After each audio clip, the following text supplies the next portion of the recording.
Hello, everyone, and welcome to Tactical Inc., your portal to the captivating realm of all things Lorcana. I'm Alex. And I'm Bradley. Ursula's return is making a splash throughout the meta, so today we're going to talk about the impactful cards of Amethyst, discussing the strengths and strategies of these cards. And to keep the video a little bit shorter, we won't cover every card from Amethyst in the set, just the ones that we feel are going to impact the game. So please let us know in the comments if you feel like we missed something important. And with that, let's start off with the common rarity Amethyst cards from Ursula's return. We have 5 common cards that have caught our attention, starting out with Belle, Untrained Mystic. Belle is a 3-ink inkable Amethyst character who has 3 strength and 3 willpower with 1 lore, and she has the ability Here Now Don't Do That, which says when you play this character, move up to 1 damage counter from chosen character to chosen opposing character. And so far, the moving damage around kind of strategy hasn't done a lot in competitive play. I did, however, play against a couple of decks on Pixelborn that were using this, and they were using several cards such as this Belle, and it worked pretty well, using something like Mulan Injured Soldier or Beast Wounded to be moving that damage and killing one of my characters right there. When you're not facing off against steel, you don't expect to be getting hit with damage like that, but now with cards like this, Amethyst definitely has some ability to banish characters out of nowhere. And moving 1 damage can only kill about 5% of the characters in the game right off without any help, but it could be useful against like a bodyguard aggro deck. Say if your opponent has Lilo Making a Wish and Simba Protective Cub on the field, you can deal damage to Simba and then play this Belle, moving that damage to Lilo just to kill it. It seems like a lot of situational things have to happen there, but I'm sure there's some combos that make this even more powerful. And even using her as a shift option for Belle Accomplished Mystic isn't very good, which we'll get into that later. But I don't know, this card just doesn't click for me as of right now. Next up we have Dolores Madrigal, Easy Listener. Dolores is a 4-cost inkable character with 3 strength, 3 willpower, and 2 lore. She is a Storyborn, Ally, and Madrigal. She has the ability called Magical Informant. It says, when you play this character, if an opponent has an exerted character in play, you may draw a card. I think this card is basically a better version of Maleficent Sorceress. She does cost 1 more, but she has a better stat line all around. If you have too many uninkables in your deck, you can actually even use her instead of something like Merlin Rabbit. And her draw effect may seem a little more conditional, however, most of the time, your opponent will have something exerted so you can draw a card. I really think this is a card you may see in certain decks, but I think it's one of those cards where you're deciding to play this over Rabbit because you have too many uninkables, or play this over Maleficent Sorceress because you have too many 3 ink cost cards and you could use some more lore mid-game. Yeah, the one time I could see her possibly getting cut is if you do have too many 4-cost characters, because Amethyst does run several of them, like Merlin Goat, Merlin Rabbit, and so on. But overall, she really is just a better Maleficent Sorceress, and she can sing those 4-cost songs like Be King Undisputed and Then Along Came Zeus. Next up, let's look at a really good Magic Broom, which is Magic Broom Illuminary Keeper. Kinda surprising that this is a common because it may be the best broom that we have. This is a 1-ink Amethyst character that's inkable. It has 1 strength and 2 willpower with 1 lore, with the ability Nice and Tidy, which says whenever you play another character, you may banish this character to draw a card. That effect is very similar to Chernobog's Followers, who, whenever they quest, can be banished to draw a card. This is just whenever you play another character. Really, the thing that's so good about this is that it is the cheapest broom, and in a broom deck, you want to be able to flood the board with brooms. This is going to allow you to do that. And it's going to give you some card draw. It's really what the broom deck needed to become viable, and at this point, it might just get it there. This card actually makes Mickey Mouse Wayward Sorcerer more relevant, allowing you to play this card for free due to Mickey Mouse reducing its cost. However, it can be a little awkward if you activate his effect, because Mickey Mouse won't trigger, sadly. And Yen Sid is a card that likes to use a lot of brooms, and we'll talk about him later, but Magic Broom Illuminary Keeper goes against his effect by banishing itself. However, this is a card that is great even outside of Broom decks, and you're going to be seeing it in a lot of Amethyst decks. The next card is Poor Unfortunate Souls. Poor Unfortunate Souls is an action song card that costs 2 and is inkable. And its effect is return chosen character, item, or location with a cost 2 or less to their player's hand.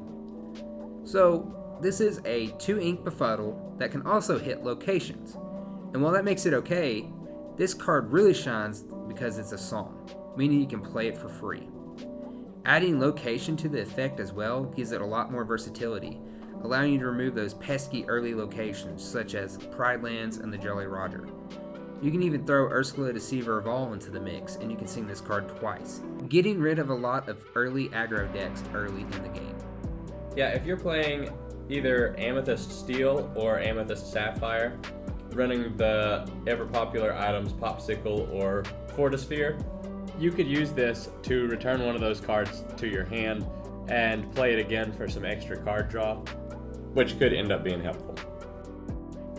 And then the last common card that we wanted to look at isn't one that we've seen being played much yet, but it has some possibility. That is Swing into Action. This is a 1-cost action that's inkable in Amethyst, and it says that chosen character gains Rush this turn. Well, this is basically the action Cut to the Chase from Ruby, but it costs 1 less. Cut to the Chase was terrible because it was just too expensive to give a character Rush, but this only costs 1 ink, so it could be worth running 1 or 2 in a deck to gain that surprise advantage, especially in something like Amethyst Ruby that's going to do a lot of challenging. And yeah, this card is meant for cards, say such as Raya, Unstoppable Force, who can't challenge turn 1, but their effect is great when challenging. So for cards like that, it could be excellent. Just right now, I don't think there is enough to make this card playable, but possibly in the future. So that's all the commons that really caught our eye. Let's take a look at the uncommons. First up for the uncommons, we have Camilo Madrigal. Camilo is a 4-cost character that is inkable and has 2 strength, 5 willpower, and 1 lore. He is a Storyborn, Ally, and Madrigal. He has an ability called Many Forms. At the start of your turn, you may choose one. This character gets +1 lore this turn, or you can choose this character gains Challenger +2 this turn. So this card is on the list more for its versatility than anything, and we are seeing more and more cards that can be effective in different situations like Robin Hood, Champion of Sherwood, and Beast Tragic Hero. And while this card is nowhere near the level of those two, it can still help you in different situations, and you get to decide whether you want to gain the extra lore or make him a challenger. However, his stats are 2 5 and 1 lore, and let's say somehow you had both effects for 1 turn, that's a 4/5 with 2 lore for 1 turn, and that's not even possible. But I think I would even rather run Dolores, slightly weaker 3/3, but has 2 lore and can draw a card. Yeah, so you're either getting a 2/5 with 2 lore, or you're getting a 2/5 1 lore that has Challenger +2. Either way, not necessarily that great, but the fact that you can decide which way to run him makes him okay. The next character we're going to take a look at is Ursula, Mad Sea Witch. Ursula is a 2 ink Amethyst character who is inkable. She has 1 strength and 3 willpower with 1 lore, and she has Challenger +2. So this is basically an Amethyst version of Prince Eric, Dashing and Brave from Steel. You did see him used sometimes in Steel, however not as much in recent days. But the thing that makes Ursula pretty decent is that she's a viable shift target for the new Floodborn Ursula Sea Witch Queen, who we'll get into more later. If you're not running Emerald, there's just not that many good shift targets for Ursula, but this one could do the trick and could definitely be seen in competitive play because of that. Yeah, and having a challenger to give you 3/3 is really good. Its stats equal to Madam Snake, who, may I remind you, needs to bounce one of your own cards to play. And it can really stall aggro decks and even get rid of those pesky bodyguards like Simba Protective Cub. Moving on, we go to the rare cards, starting off with Isabella Madrigal, Golden Child. Isabella is a 5-cost character that is inkable. It has 3 strength and 4 willpower, with 1 lore. She is a Storyborn, Ally, and Madrigal. with Evasive. She has two effects. The first one is Ladies First. During your turn, if no other character has quested this turn, this character gets +3 lore. And the second effect is Leave It to Me. Whenever this character quests, your other characters can't quest for the rest of the turn. And I believe the only thing I'm not a fan of this card is the fact that she is played turn 5. The turn most removal starts to really kick in. However, if an opponent wants to challenge her, they must use evasive characters, when that's a huge plus. Also, only 6 Amethyst cards have 3 or more lore, and Isabella and Pinocchio Star Attraction have a cost of 5 or less. So if you play this right, she can really benefit you, getting to your 20 lore quicker before your opponent. But that's the thing, you have to play this card right for her to be beneficial, especially since you can't quest with your other characters. Yeah, this is one of those 1-turn kill or 2-turn kill type of characters that you want to end the game quickly as her being your game finisher. I really just wish that she had ward, maybe even over the fact that she has evasive, making her more comparable to something like Aerial Treasure Collector. However, like Bradley said, you're going to see a lot of things coming in on turns 5 and 6, like Madame Medusa the boss, Let It Go, and so on, that could just automatically get rid of her, and that would just be a real blow. If you use her right though, putting this in something like Amethyst Sapphire in conjunction with Lucky Dime, that could get you a lot of lore really quickly. And the next rare card we wanted to take a look at is the Sing Together song, Second Star to the Right. Second Star to the Right is a 10 ink, uninkable Amethyst song, and it has Sing Together 10, which means that any number of your characters or your teammates' characters with a total cost of 10 ink or more can exert themselves to sing this song for free. And it just simply says that chosen player draws 5 cards. That's a pretty good upside, but 10 ink is a lot to ask. I feel like that's really where some of these big singer characters could become useful, so that you're not having to sing with too many characters. Just, for example, 2 aerial spectacular singers on the board could automatically sing this.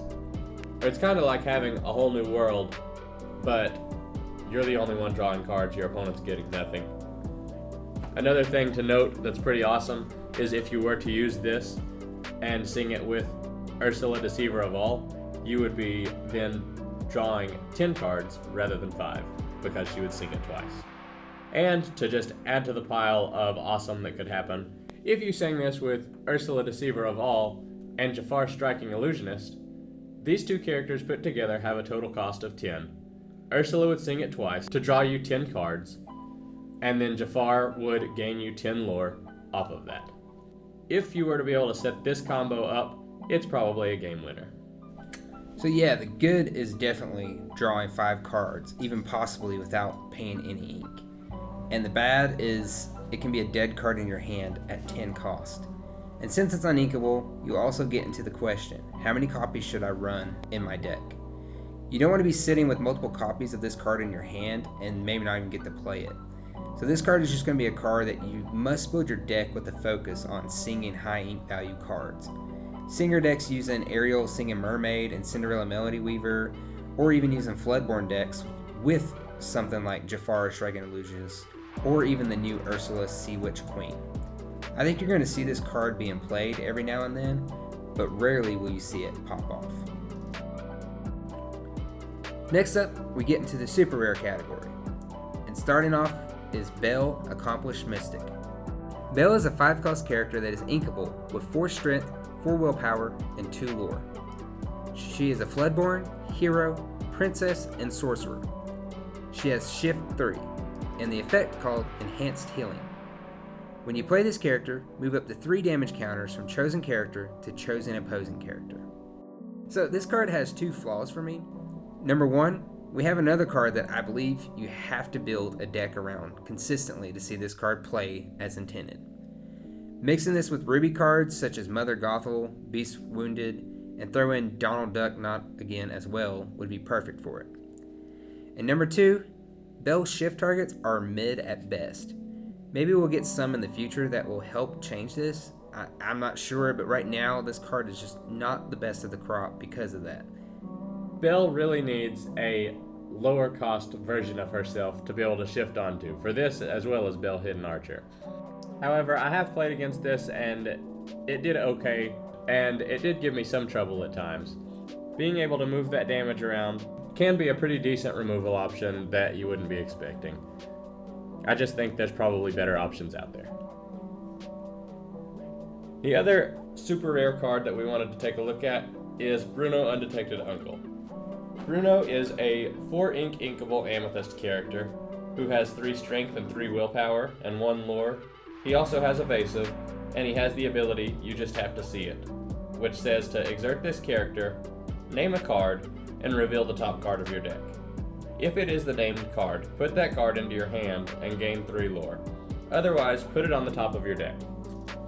One thing to note here, by the rules that Ravensburger has stated about the game, you don't have to name the specific card, you just have to name the card in general. For example, if you were to be looking for, say, Mickey Mouse, you don't have to say Mickey Mouse Wayward Sorcerer, you can simply say Mickey Mouse, and as long as any Mickey Mouse card comes up, it will qualify and you'd be allowed to draw it and gain the 3 lore. That's one way that you could make Bruno pretty powerful, by running a lot of the same character in a deck, such as what I've seen some people do with Magic Brooms. Using Bruno Madrigal as the game finisher of choice in the Magic Broom deck could be pretty decent, because you're running basically a whole bunch of Magic Brooms and quite a few Mickey Mouse as well. So if you were to name either one of those, that's most likely what you're going to be drawing, and Bruno will be gaining you a lot of card draw and a lot of lore at the same time. However, he could be used in other ways as well, with a lot of these Amethyst top deck or scrying type abilities. A few examples of that are Ursula's Cauldron, Jafar Lamp Thief, the Sorcerer's Hat, the Boss is on a Roll, and the Song Reflection. I like the idea of this strategy being able to give you a lot of control over what you're going to be drawing next, and Bruno giving you all the payoff for that. If you were to combine this with Mufasa Betrayed Leader as well, you could really be getting the character played for free that you want when Mufasa is banished. And in the most recent big tournament that was played, the Atlanta Challenge, Amethyst Amber Mufasa came out of nowhere to win the tournament, and Bruno could be a nice addition to that, coming in through set 4. And finally, we get into the legendary section. And first up, we're talking about the bad of the set, Ursula, Sea Witch Queen. Ursula is a 7-cost character that is inkable, has 4 strength, 7 willpower, and 3 lore. She is a Floodborn, Villain, Queen, and Sorcerer. She has Shift 5, and 2 effects. The first one is called Now I Am the Ruler. It says, whenever this character quests, exert chosen character. The second effect is called You'll Listen to Me. It says, other characters can't exert to sing songs. I'm not really big on this card, and Alex, I know you are, so I'll be really quick with the things I gotta say and let you take over.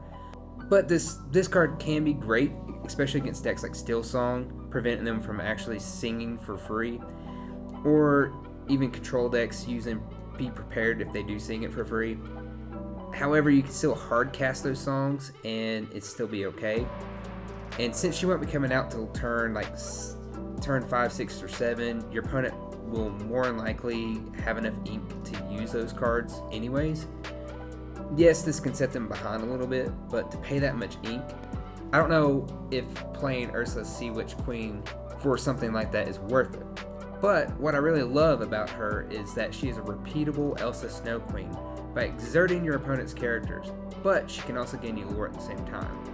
I just imagine running that part of the effect in an Amethyst Ruby deck, but the problem I see with that combo of colors is there's really only one viable shift option, and that being Ursula Mad Sea Witch.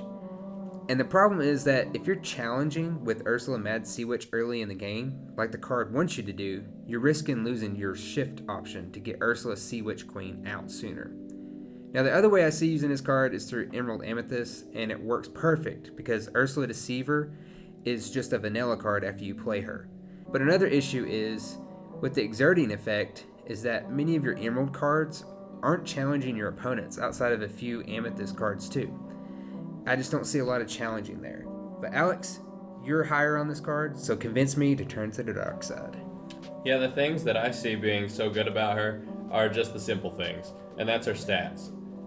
Having 4 strength and 7 willpower is the perfect place to be in the meta game right now. 7 willpower is going to keep her alive for a long time, and 4 strength is going to avoid all kinds of removal that we're seeing. Almost all the removal that we got in this newest set has to do with low strength, such as Brawl and Sisu Empowered Sibling. Ursula avoids these kind of abilities. She also avoids Madame Medusa the boss, who kills so many different characters, and having 3 lore makes her a real threat on the board. Just for those reasons alone, I could see her being playable, and the fact that she's a Floodborn, she can interact with a lot of different things like Bucky Squirrel Squeak Tutor in your Emerald Amethyst deck that could be using some discard. Overall, I just see her having a lot of possibilities to be able to be built into a deck and being a very strong option to shut your opponent down. One thing I will say, you want to be careful if your opponent doesn't have any characters that are on the field, which probably isn't going to happen very often, but whenever this character quests, you exert chosen character, it doesn't say you may, so that means if you're the only one that has characters on the field, you're going to have to exert one of your own characters. So watch that, make sure that you quested with your other characters before you use her, or else you're going to have to exert your own characters. And the final card that we have for Amethyst is the legendary character Yin Sid. Yin Sid is a 2-ink, inkable character. He has 1 strength, 3 willpower, and 1 lore, with 2 abilities. The first being Timely Intervention, which says when you play this character, if you have a character named Magic Broom in play, you may draw a card. And the second being Arcane Study, which says while you have 2 or more Broom characters in play, this character gets +2 lore. So obviously, he's meant to be played in a Magic Broom deck, and the Magic Broom deck was made a lot better this set. He's one of the main reasons why. Being able to draw a card on turn 2 is pretty awesome. Can't argue with that, there's not many cards that can do that. And having a 1/3 character who quests for 3 that only costs 2 ink, that's also great. Another thing to look at here is that the Magic Broom deck is definitely going to be played in Amethyst Steel, and Yin Sid is a hero. And a great steel card that we got in this set for heroes is Phil No Nonsense Instructor. That could be something to consider with Yin Sid and Mickey Mouse being played in these Broom decks. Just splashing Phil in there for 1 or 2 copies at least could be worth it when you're playing all these Mickey Mouse and Yin Sids. And yeah, the perfect hand that I can imagine is turn 1, Magic Broom, Illuminary Keeper, turn 2, Yin Sid, turn 3, throw another Broom, and then turn 4, Mickey Mouse, Wayward Sorcerer. But the one problem I see is something I mentioned earlier. Illuminary Keeper is the only turn 1 Broom right now, and his effect banishes himself, and that doesn't help Sid's second effect. But maybe we'll get more 1-drop Brooms in the future, but as of right now, I don't think Broom is top tier, but it seems like that is changing rapidly. Well, that's all for today. What Amethyst cards from Ursula's Return do you think will be the best? Leave us a comment below to let us know. And be sure to follow us on social media to keep up to date on the latest Tactical Ink news. And be sure to like, subscribe, and turn on notifications so you can tune in every week for a new episode of Tactical Ink. See you next time.